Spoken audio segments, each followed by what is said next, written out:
Hello, it's me, Marion Keyes, cosplaying the Michael Joseph mermaid crown.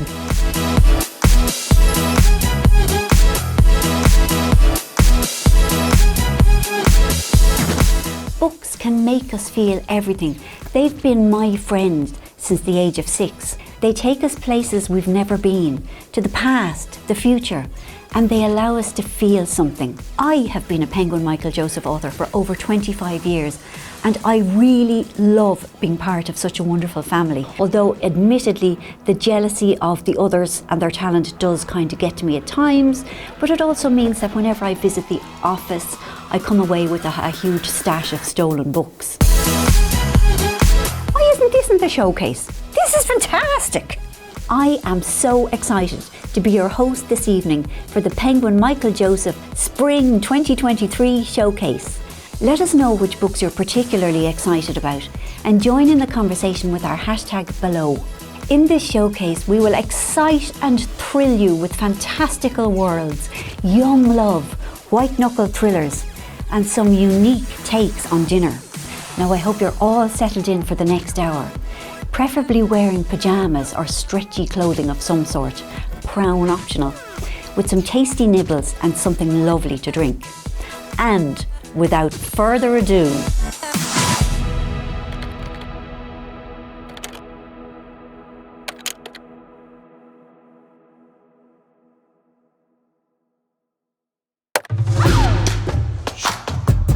I think there's so many misconceptions around tiredness, and I think the most important one is for people to realise that it's not normal to feel tired all day, every day.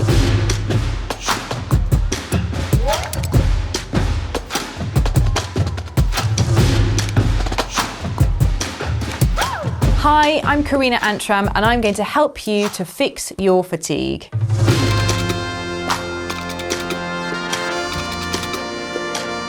So the book is divided into 2 sections. The first half is about how you can become your own private investigator and really identify what the root cause is specifically for you. A lack of sleep is known as physiological tiredness. However, tiredness might manifest itself in a number of different ways. Biochemically, when your immune system goes into battle fighting viruses.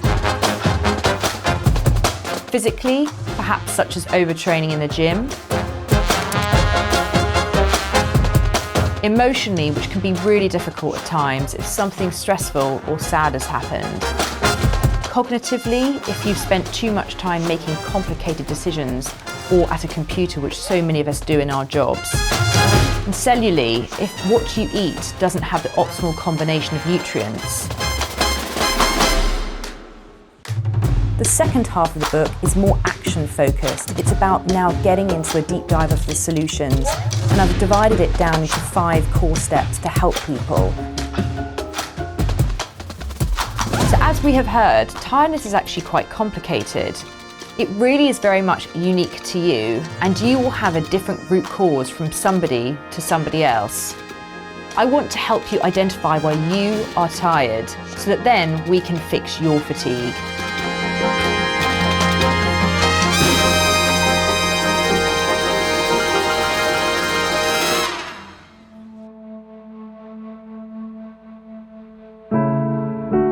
Over the past few years, I, like many of us, have had a pretty tough time of it, and I found I wanted to create something that was like the things that I've been seeking out. A bit frothier, a bit lighter, a bit funnier, maybe something that was going to make me feel uplifted.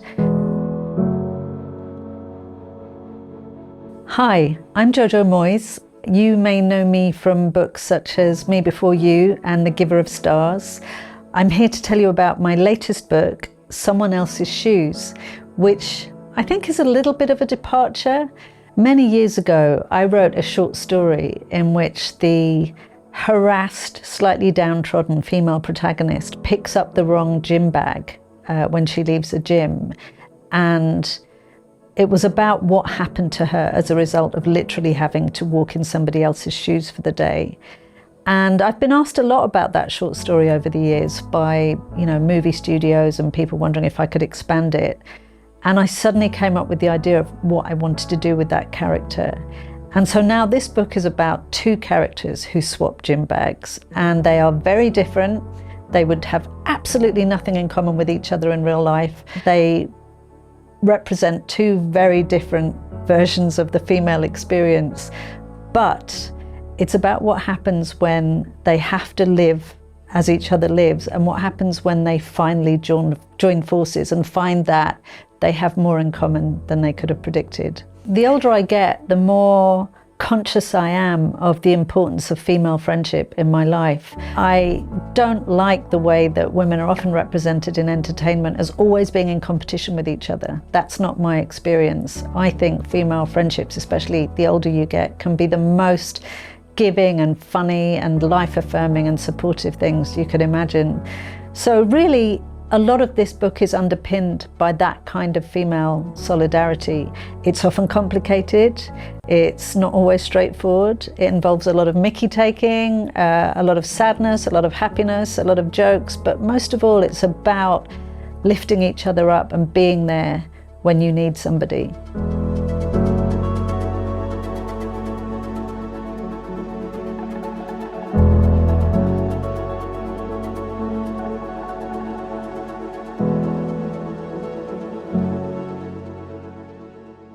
Hey, we're Roxy and Ben, aka So Vegan. We create simple, quick and fuss-free vegan recipes so people and the planet can thrive. Today we're making our crispy chili tofu salad from our new book. It's a super easy recipe and we're gonna get going right now. We've got some extra firm tofu here and we're gonna break it up into 2 centimeter bite-sized pieces. A nice generous sprinkling of salt and the same with pepper. And then we're gonna add about 2 tablespoons of corn flour. Now the reason we're adding corn flour is this is going to help the tofu get extra crispy in the pan. So we just want to toss it through, make sure it's really nice and coated on all sides. Make sure every side gets nice and golden in the frying pan. Of course, we're going to add a generous drizzle of sesame oil to our wok. Sesame oil has an amazing nutty flavour, which is going to work really well with this dish. And then we're simply just going to throw in the tofu. So we're going to fry this off for about 8 to 10 minutes, and hopefully each side will be lovely and golden. So we're just going to watch it and turn it as we go. So while the tofu's sizzling away, we're going to make our sauce. The sauce is really simple. We've got ketchup, which is going to add a lovely sweetness to the dish. We've got soy sauce for the savouriness. We also have some sugar to add a little bit more extra sweetness, and then we're going to finish it off with some lime juice and some lime zest for that real nice zing. Thank you. Well done. Bit patchy though, isn't it? Bit patchy zesting. Are you questioning my zesting? So we're going to add the juice from the whole lime as well. Get as much juice out as you can. The tofu is starting to get nice and golden, as you can see. Still got a little bit longer left, maybe about 5 minutes. So give the 4 ingredients a nice stir, make sure they're really combined. These are ingredients you might already have lying around your kitchen. So we've got the lime, we've got the soy sauce. Who hasn't got ketchup, right? We always have ketchup. Super crispy, really golden brown. So we're ready for the next step, which is adding some garlic, fresh red chili and ginger. So we're just going to fry this off for 1 minute. Just get it nice and toasted, get the flavours coming out. Cool, so we're going to add the sauce. Oh wow. Listen to that sizzle. So good. I'm just going to give it a quick stir. Look at that, gorgeous, crispy, glossy chili tofu. This is looking and smelling incredible. I'm just going to take it off the heat now because that is ready. Cool, so grab yourself a large mixing bowl. And first we're going to chop up the remaining half of chili that we've got here.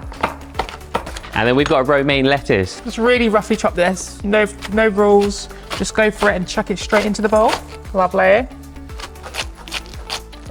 So after you've added the spring onion, we're going to add some coriander. This is going to add a lovely sort of fresh, light note to the salad as well. I think you're done. You're going super fine. All right, just that's chuck it. in. I Getting a want bit to carried eat. away. I want to eat some salted peanuts. A lovely salty note coming in. Excuse me, I thought I was chopping. Yeah, I mean, this is classic, isn't it? You just kind of leave me to it. Just chucking those peanuts in there. So this is the dressing that we made earlier. We've got ingredients that we've actually already used in the recipe. So you don't have to go out buy any more ingredients for this. We've got dark soy sauce, we've got lime juice in there, we've got caster sugar, and we've also got some sesame oil as well. And it's just going to add loads of flavour to this salad. It's going to really make it zing. And that is it. Our new cookbook contains 100 recipes that are super simple and quick to make. We've got a 15-minute chapter, a 30-minute chapter, easy desserts, things you're going to want to make every day again and again and again for yourself and your friends and your family. We use ingredients that you can find in the supermarket, so this is a fuss-free, easy way to eat more plants and get more plants into your diet. We've got loads of absolutely fantastic recipes in there, including our crispy chili tofu salad, our strawberry dump cake, and loads of really quick and simple pastas, which I'm a personal fan of. We also make a note when a recipe is freezer friendly or batch cooking friendly, so you can reduce your waste. This cookbook will be your everyday inspiration with delicious recipes that you'll come back to again and again.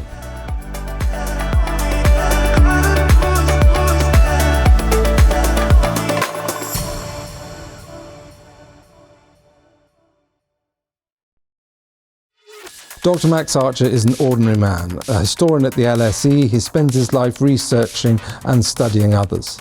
Perhaps he's a little fusty, a little past his prime, always an observer, never a participant. One day, everything changes.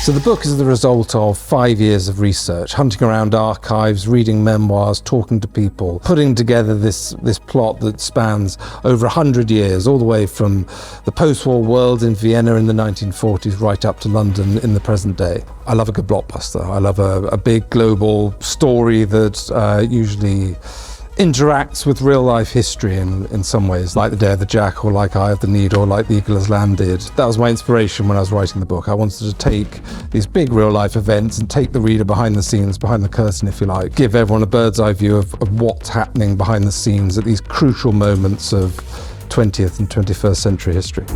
Dr. Max Archer arrives outside a house in Holland Park for a meeting with a mysterious figure called Scarlett King. She's 96, nearing the end of her life, and she seems to know everything about Max himself. She knows that he's about to get divorced. She knows that his soon-to-be ex-wife is expecting a child with another man. She knows the exact number of his bank balance, and she knows his recent movements. Scarlett King claims to have written a memoir which will expose the crime of the century. In the flat opposite, two people have watched Max Archer's every move. By arriving at that house, he's gone on their radar. By meeting Scarlett King, he's now a person of global interest. From that moment on, Max Archer is a marked man. He's a marked man with an impossible choice: to destroy his nation or expose the crime of the century.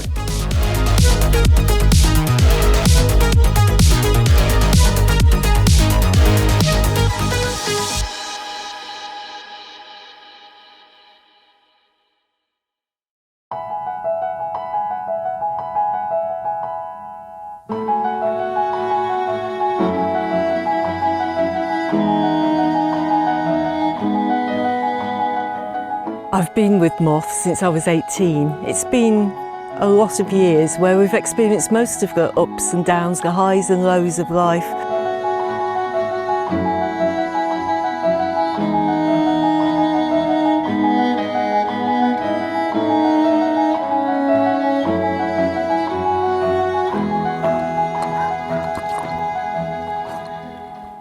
When Moth received his diagnosis, he'd been told that there was no treatment and no cure, and the only advice that could be given to him was, don't walk too far, don't get too tired, be careful on the stairs. But we'd walked the South West Coast path, and his health had improved in ways we'd been told were impossible. So when we reached the winter of 2021, in lockdown, when he wasn't moving enough and his health deteriorated to the worst point it had been, I think it was then, in that moment, that I just realised I couldn't let go. I couldn't accept that we wouldn't try one more time. I found this little thin guidebook on the shelf, a little plastic-backed guidebook to the Cape Wrath Trail. It's the most remote, the most isolated trail in the country, where you can only reach so many parts of it by foot. But a few weeks later, we found ourselves in the northwest corner of Scotland on this beach of pink rock, about to walk into the wildest, most remote part of the country.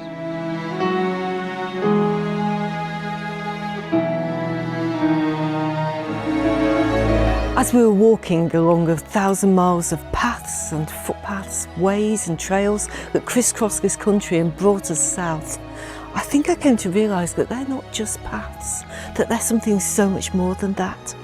Those paths that are beaten into the land across this country, yeah, they're the trace, the footsteps of thousands of people that have passed over, in many cases, hundreds of years, but they're more than that. They're lines where we've imprinted our energy, our hopes, our fears into the land, a connection between generations of how we use the land. There are landlines.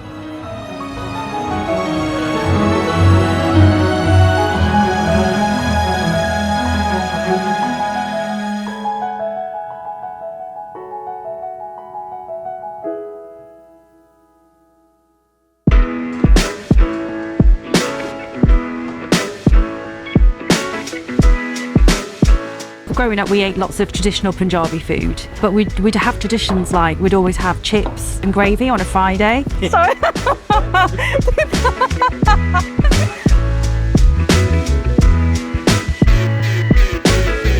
Hi, my name's Sarah Woods, and I'm here with a few recipes from my brand new book, Desi Kitchen.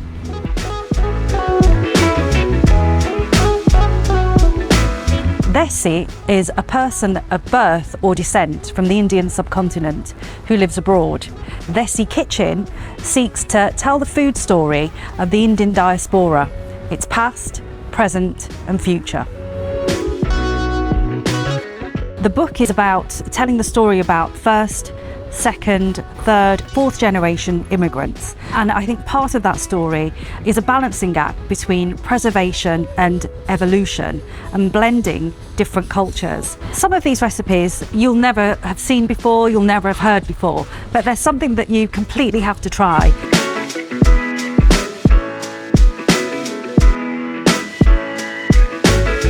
A tadka hummus here isn't exactly Indian. However, a tadka or tadka, Indian phonetics are a total nightmare, is the technique to inject flavour into dishes that's used across the whole of India. Indian food is not one homogeneous lump. It's hyper-regional and massively diverse. Food from South India varies hugely to food in the north of India. And I've tried to capture that by looking at various communities and getting under the skin, looking at the way spices are used, because they are used differently from region to region. So there are a number of layers and threads in the book. One of them is regionality. So not only is this UK regionality, but also Indian regionality. In Glasgow, there's a very large Pakistani community, and it's really exciting to see how the natural produce and larder of Scotland have merged with the rich use of spices and the Mughal influences in Pakistani food. Now, the important thing about Indian food is use your fingers. My husband insists on using a knife and fork, and I have to disown him. It's just completely loaded with flavour.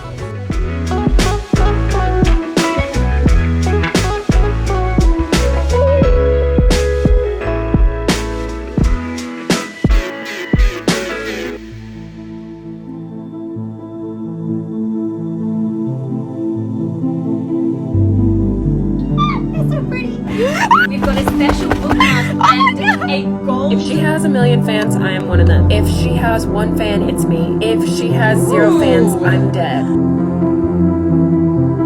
I'm always surprised at how much love and support that the series gets. It still doesn't quite feel real.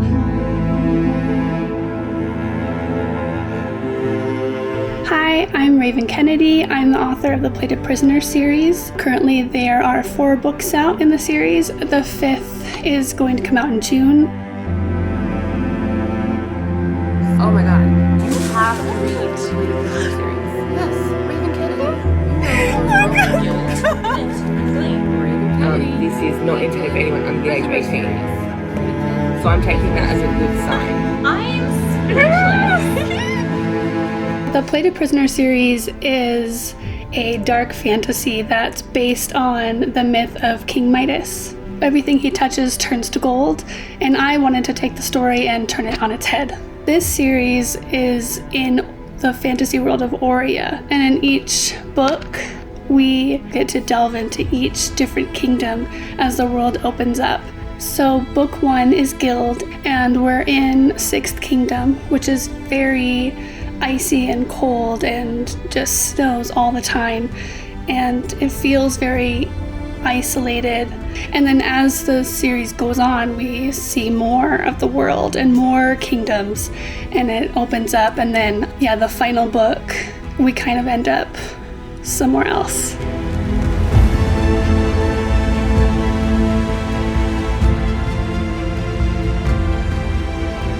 When I started writing Guild, actually before I even started writing it, when it was just outlines and notes, I knew exactly what I wanted to do with the whole series. I always have had an end game. I know where she started, where she's ended. So I'm really excited to show all of the final secrets that I've been holding on to this whole time.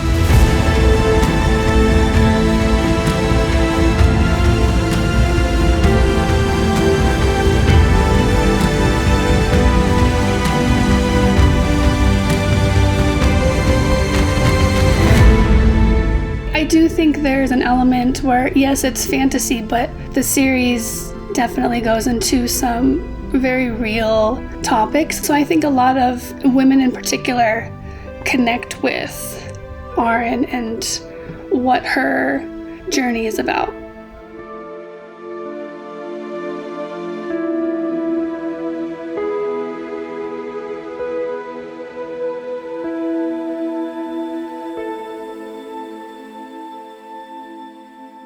Hello, my name is Claire Daverley and I am the author of Talking at Night. Talking at Night is about two people, Will and Rosie, who meet at school and completely fall for one another, even though they're very different people.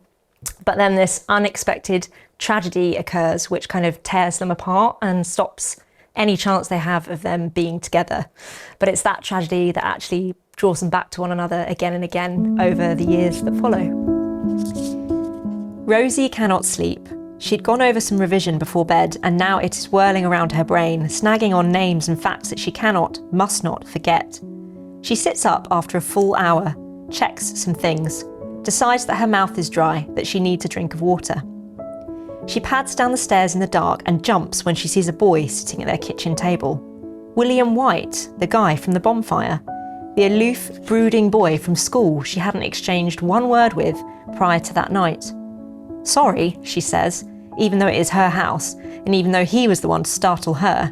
He raises his eyes very slowly from his phone, tinged blue in the light from his screen. For what? He asks. I didn't know you'd be in here, she says. It's the snow. Your mum said I could stay. I know that, she says. I knew you were here, I just forgot. He raises his chin, as if all the better to look at her.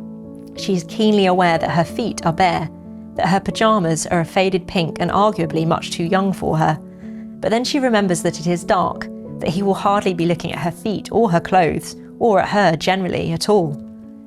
I just came down for some water, she says, unable to keep the apology out of her voice.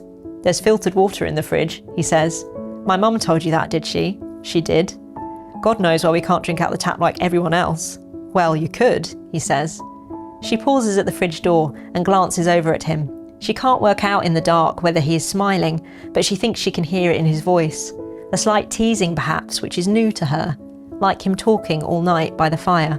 All right, she says, I will. And so she goes to the tap and fills her glass and takes a mouthful, looking out of the window as she does it. The garden is lost beneath the snow. So pretty, she thinks, so perfect and untouched for such a short while. So, Will asks her, so what? The water? How is it? Oh, she looks down into her glass, entirely comparable. He laughs at this, so quietly he could simply be breathing, and something floats up and through her. She has thought of him once or twice since the other night. It was odd to her that he barely moved from beside her, and she was self-conscious about the way he kept looking at her, even when she looked away. She's always thought of Will White as detached and standoffish, despite his popularity and long list of girlfriends. Gold brown hair, grey, unreadable eyes. It's laughable to her that these sorts of people really exist, like in the films she and Marley spend their weekends watching. And yet here he is looking at her again, in her kitchen. Well, night, she says, and she turns in her naked feet and heads for the door. Rosie, he says, her name in his mouth. Yeah? He has put his phone down, its screen still lit where it rests on the table. It deepens the shadows on his face, the rings beneath his eyes. I don't know what I was going to say, he says. She tilts her head. I wanted to say something, he corrects himself, but I don't know what. Okay. Sleep well, I guess. I never sleep well, she tells him, because she thinks she should be honest and because he's being strange, so perhaps she can be her strange, most honest self in return. Me neither, he says. Not at other people's houses, anyway. They look at each other across the kitchen, the light silvery soft with the snowfall. The fridge breathes its low, barely there sound. Are you hungry? She asks. Always, he says. He leans back in his chair, and for some reason at this moment she remembers that he is a smoker and that he is undeniably attractive. 2 reasons to end this conversation now, to leave him to his phone and his sleepless night. She has a mock exam in the morning. She needs to try to sleep. Her mother would not approve of the late hour or indeed of him. She pours them both bowls of cereal.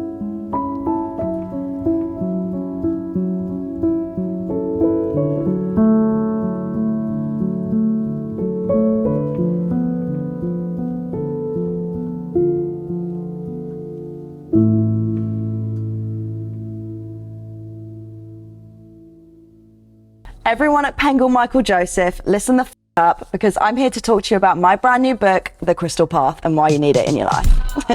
They're like, what have we brought on? Who let the TikTokers write the book again?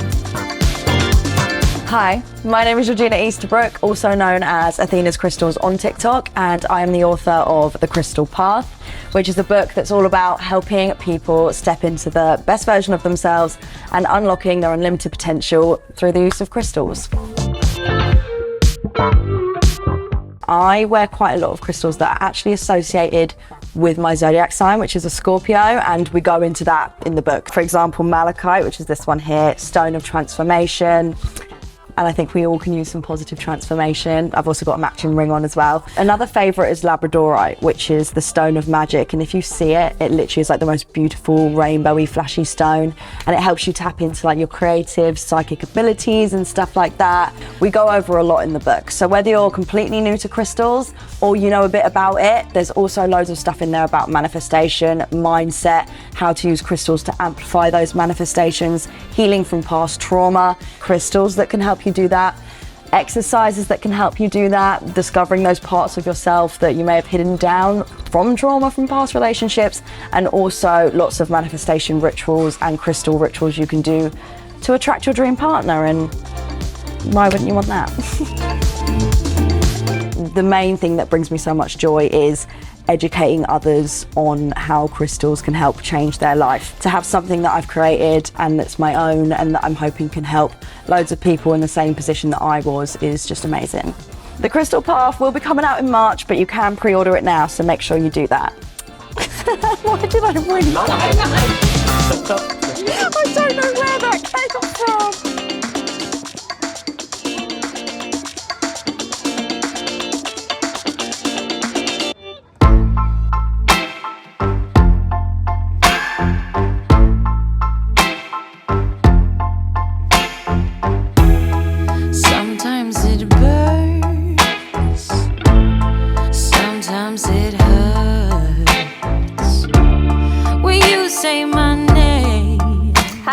I'm Sylvia Day, and I'm here to talk about my new book, So Close. Hold back, let go. There is nothing more for me to show. You're hiding to breathe, running from me. Do you really wanna be in love? So Close was first teased, of course, at the end of One With You, which was the final book in the Crossfire series, and that was, of course, like a global blockbuster. We've sold over 20 million copies of that story. But the process of writing the story, of writing something so emotionally intense, was obviously very draining for me. That took a little bit of time. So Close is the start of the Blacklist series, which is going to be 2 books, so a duology. And when we start so close, we're introduced to Kane Black, who is a man who seems to have everything. He's successful, he's attractive, he lives in a beautiful penthouse that everybody wishes that they could see in person. But he's a deeply unhappy man. He is grieving his wife, Lily, who has been dead for many years. His staff notes that there are reminders of her everywhere, on everything throughout the penthouse. He has not gotten over her. And then one day he's driving to work in Manhattan and he sees a woman crossing the street in front of him, and she is identical to his late wife. He jumps out of the car in the middle of Midtown traffic, goes after her, no questions asked. This woman is his wife, and he takes her home with him. The fact that she has gaps in her memory, things that she should know and doesn't bother him at all. As far as he's concerned, his wife is home, and he couldn't be happier. Now, the other women in his life, his mother, Aaliyah, and his sister-in-law, Amy, of course, are very suspicious of this woman who's come home with him and has settled in so completely. And they have questions, and they also have secrets of their own that they've been hiding that this new wife could possibly uncover. And the question is, is this woman really Lily? And if it is, where has she been all these years? And if it's not Lily, what does she want?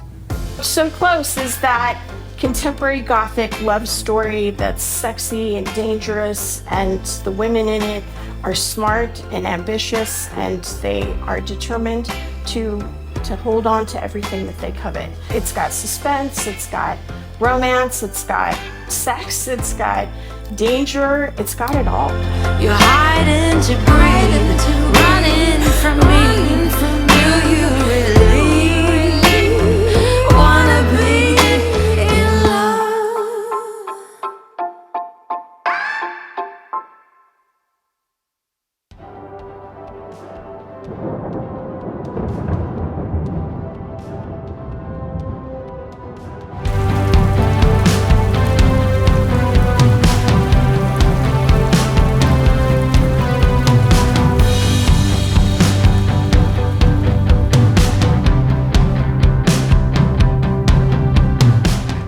I'm Fran Littlewood, and I'm here to talk to you about my debut novel, Amazing Grace Adams, which publishes in January 2023. So I want to introduce you to Grace Adams, who at the beginning of this book is stuck in gridlock traffic on the hottest day of the year. She is late and needs to get across North London to deliver a birthday cake to her daughter. It's a party that she has not been invited to, but she's going anyway. Tension mounts in the car, there's a fly buzzing around, horns are honking, there's a guy sat in the car opposite who is leering at her, and it builds and builds until Grace snaps. She's been pushed to the brink, but she is about to push back quite spectacularly.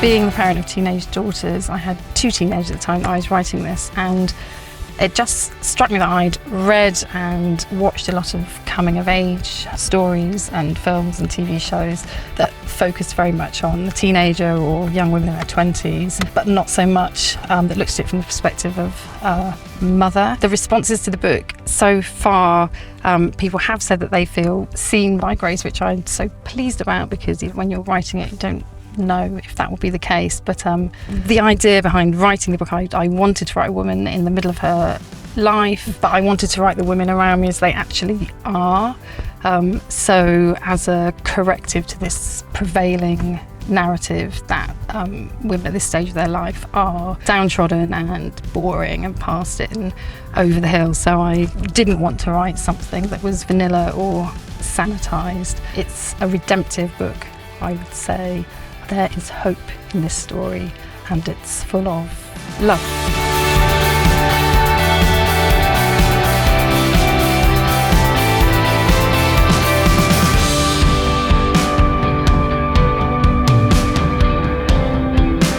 Ooh. Oh, you're back. Now, this year's not over yet. But I think it's safe to say that we're kicking off 2023 in quite spectacular fashion. And if you haven't done so already, make sure you let us know which books have you feeling excited for the new year using the hashtag below. Thank you all for making the time to join us at the Penguin Michael Joseph Spring Showcase, and I'll see you soon.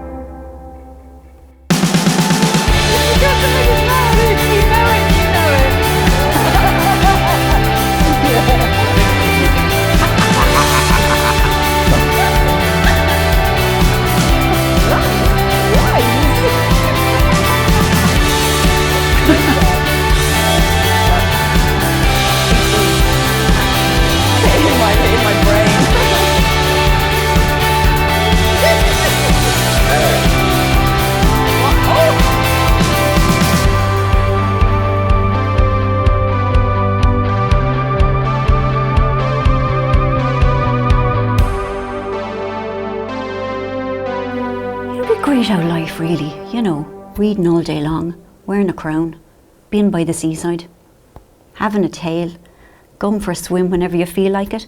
There's worse ways to live. Like anything with a book.